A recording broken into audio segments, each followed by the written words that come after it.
एक बार की बात है कि बंगिरी के घने जंगल में एक उन्मत्त हाथी ने भारी उत्पात मचा रखा था। वह अपनी ताकत के नशे में चूर होने के कारण किसी को कुछ नहीं समझता था। बंगिरी में ही एक पेड़ पर एक चिड़िया व चिड़े का छोटा सा सुखी संसार था। चिड़िया अंडों पर बैठी नन्हे नन्हे प्यारे बच्चों के निकलने के सुनहरे सपने देखती रहती। एक दिन क्रूर हाथी गरजता चिंघाता पेड़ों को तोड़ता मरोड़ता उसी ओर आया। देखते ही देखते उसने चिड़िया के घोंसले वाला पेड़ भी तोड़ डाला।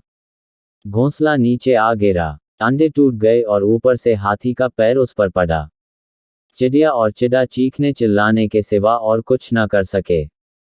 हाथी के जाने के बाद चिड़िया छाती पीट पीट कर रोने लगी। तभी वहां कठफोड़वी आई। वह चिड़िया की अच्छी मित्र थी।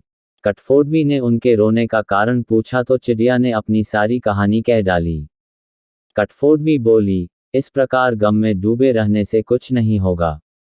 उस हाथी को सबक सिखाने के लिए हमें कुछ करना होगा। चिड़िया ने निराशा दिखाई, हमें छोटे मोटे जीव उस बलशाली हाथी से कैसे टक्कर ले सकते हैं। कठफोड़वी ने समझाया, एक और एक मिलकर 11 बनते हैं। हम अपनी शक्तियां जोड़ेंगे। कैसे? चिड़िया ने पूछा। मेरा एक मित्र बियाक नामक भंवरा है, हमें उससे सलाह लेना चाहिए। चिड़िया और कठफोड़वी भंवरे से मिली। भंवरा गुनगुनाया, ये तो बहुत बुरा हुआ। मेरा एक मेढक मित्र है, आओ उससे सहायता मांगे। अब तीनों उस सरोवर के किनारे पहुंचे जहां वह मेघ रहता था। भंवरे ने सारी समस्या बताई। मेढक भर्राए स्वर में बोला, आप लोग धैर्य से जरा यहीं मेरी प्रतीक्षा करें, मैं गहरे पानी में बैठकर सोचता हूँ। ऐसा कहकर मेढक जल में कूद गया। आधे घंटे बाद वह पानी से बाहर आया तो उसकी आंखें चमक रही थी। वह बोला, दोस्तों, उस हत्यारे हाथी को नष्ट करने की मेरे दिमाग में एक बड़ी अच्छी योजना आई है। उसमें सभी का योगदान होगा। मेढक ने जैसे ही अपनी योजना बताई, सब खुशी से उछल पड़े। योजना सचमुच ही अद्भुत थी। मेढक ने दोबारा बारी बारी सबको अपना अपना रोल समझाया। कुछ ही दूर वह उन्मत्त हाथी तोड़फोड़ मचाकर व पेट भरकर कोंपलों वाली शाखाएं खाकर मस्ती में खड़ा झूम रहा था। पहला काम भंवरे का था। वह हाथी के कानों के पास जाकर मधुर राग गुंजाने लगा। राग सुनकर हाथी मस्त होकर आंखें बंद करके झूमने लगा। तभी कठफोड़वी ने अपना काम कर दिखाया। वह आई और अपनी सुई जैसी नुकीली चोंच से उसने तेजी से हाथी की दोनों आंखें बींध डाली। हाथी की आंखें फूट गईं। वह तड़पता हुआ अंधा होकर इधर उधर भागने लगा। जैसे जैसे समय बीतता जा रहा था, हाथी का क्रोध बढ़ता जा रहा था। आंखों से नजर न आने के कारण ठोकरों और टक्करों से शरीर जख्मी होता जा रहा था।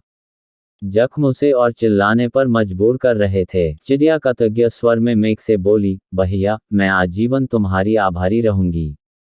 तुमने मेरी इतनी सहायता कर दी। मेघ ने कहा, आभार मानने की जरूरत नहीं। मित्र ही मित्रों के काम आते हैं।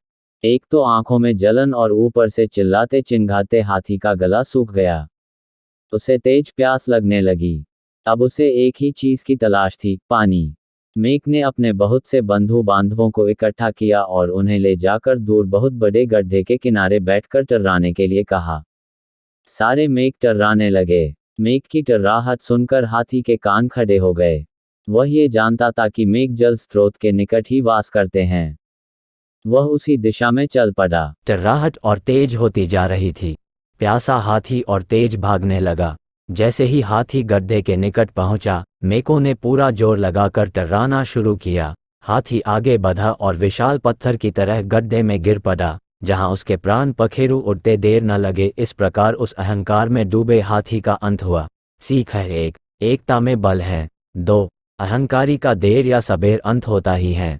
दोस्तों, ऐसे ही मजेदार कहानियों के लिए हमारे चैनल को सब्सक्राइब करें। मिलते हैं अगले वीडियो में।